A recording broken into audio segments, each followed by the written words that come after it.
Hey everybody, Jason here again from KC&H Custom Guitars. I want to do a quick video. I finished that last project that we were talking through, but I realized there was one more thing that I wanted to talk about. The last step in the process. Wet sanding and buffing. So if you're using a lacquer finish, the scheduled time to wait before you wet sand and buff is like 5-6 weeks. Usually I go a little quicker than that just because some people don't understand that you have to wait that long. They want a quicker turnaround time. But I do have one project here I'm working on that's been sitting just kind of on the back burner, so it's had lots of time to cure and it looks great. It is right here, and I actually just wet sanded and buffed this, and it turned out awesome. So what I'm going to do here is just show you what I did real quick here on the neck, because I wet sand and buff the neck too, and with a few easy products you can do this and you can get a great shine. I used to use a cotton buffing wheel on a drill, and I recently got some of these foam polish pads, and you can get a bag of them off of Amazon for like $10, and they are awesome. So what I do first is I do a little wet sanding, and right here I got 800 and 1000 grit sandpaper. You can do 800, skip to 2000, you can do 800, 1000, 2000.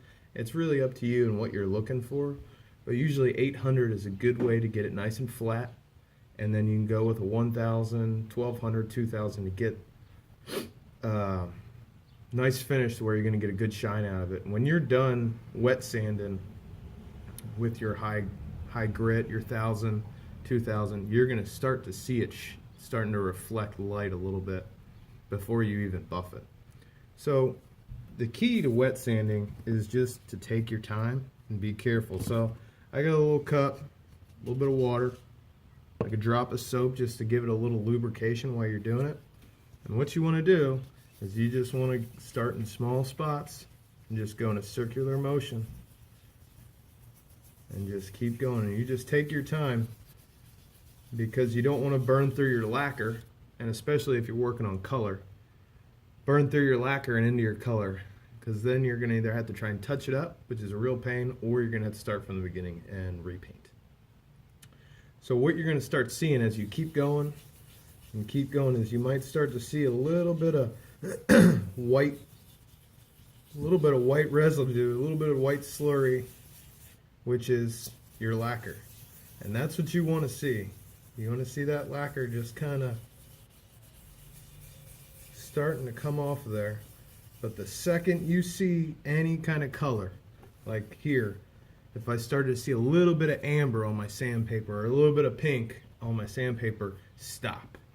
Because you know you're starting to burn through, and what you're going to want to do is go back and probably give yourself a couple more coats of lacquer, let it wait, and try again. So I go with my 800, get it flat. This is where you got to be careful. If you use a fresh piece of 800, you can burn through lacquer and into your paint in no time. So just be careful that you get it flat. And the way I look at it, you can look, and if you look and catch the light right on your paint or your lacquer, you'll be able to see it flat, and you'll be able to see the high spots kind of sticking up, or your orange peel. That's what you want to try and get out as much as you can without going through. So what I do is I do that, and I take my time, work through my grits of sandpaper, and then I'm ready to buff. So what I found out, and I got this along with these foam buffing pads for Father's Day. I was using a cotton buffing wheel on the drill, and then a stick that I got from Home Depot, and it worked okay, but nothing like this. So I got this, and I got here, I don't know if you can see it, it's kind of sunny out.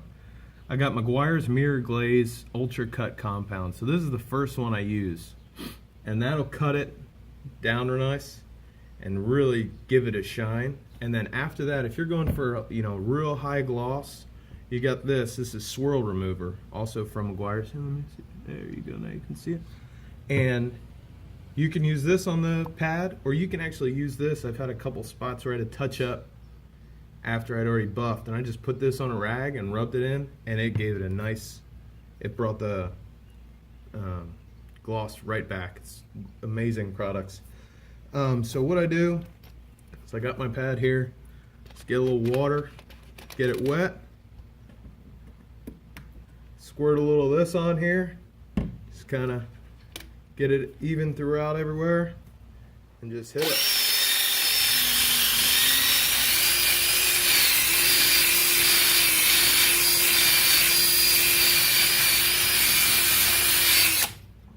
And in that amount of time, right there, now you can't see it, but I barely wet sanded this, and I barely hit it, and it is already close to mirror finish.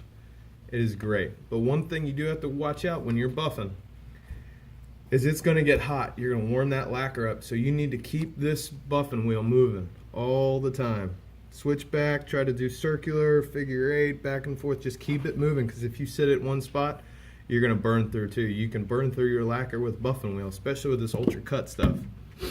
So once I'm done that, just I wipe it down with a nice soft rag, see how it looks, hold it up to the sun. And this one, this is awesome. I wish you guys could see this. I got some great checking here from letting this sit. And I actually did it at the beginning of the winter, or middle of the winter maybe, and it sat in my garage, and just that temperature fluctuation going up and down. And then here in the summer, every time I look at it, it's got more checking and it looks awesome.